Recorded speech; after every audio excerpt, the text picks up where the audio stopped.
L'alarme incendie s'est déclenchée vendredi soir dans un restaurant de la rue Ravenstein à Bruxelles. Jusque-là, rien d'exceptionnel. Mais après avoir effectué des recherches, les secours ont trouvé une voiture électrique en feu au niveau -3 d'un parking. La carcasse du véhicule a dû être immergée totalement dans un conteneur d'eau. Alors, les voitures électriques posent-elles plus de problèmes aux pompiers que les autres? Olivier Bader pour les réponses.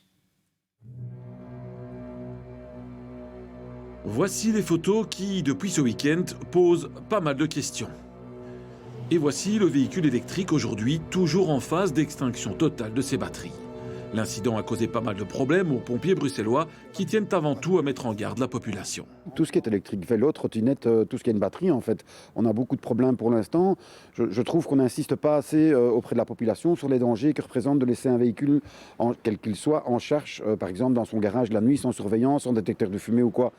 Certains pompiers demandent donc d'interdire purement et simplement l'accès des parkings souterrains aux véhicules électriques et hybrides. Ils réclament aussi des études sur la nocivité de ces incendies et des équipements d'intervention adaptés. Ça contient des métaux lourds extrêmement nocifs, voire même agressifs pour la peau si on n'a pas de protection. Donc je pense qu'il est grand temps de légiférer sur ce genre de véhicules, comme on l'a fait à l'époque avec les véhicules LPG, qu'on ne pouvait pas stationner dans les parkings souterrains. Je crois qu'en ce qui concerne les pompiers, il faut en tout cas les assister tant au niveau de la formation qu'au niveau de la mise à disposition de matériel adapté pour pouvoir intervenir sur ce nouveau type de sinistre qui découle d'un nouveau type de technologie.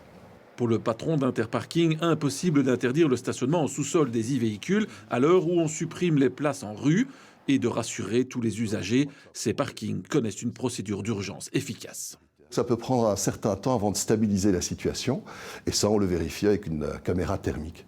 Donc nous avons une équipe spécialisée qui peut intervenir n'importe où en Belgique, jour et nuit, 7 jours sur 7, en semaine, dans l'heure. Si les parkings publics sont bien équipés pour détecter rapidement les incendies, qu'en est-il des parkings privés et de copropriété ?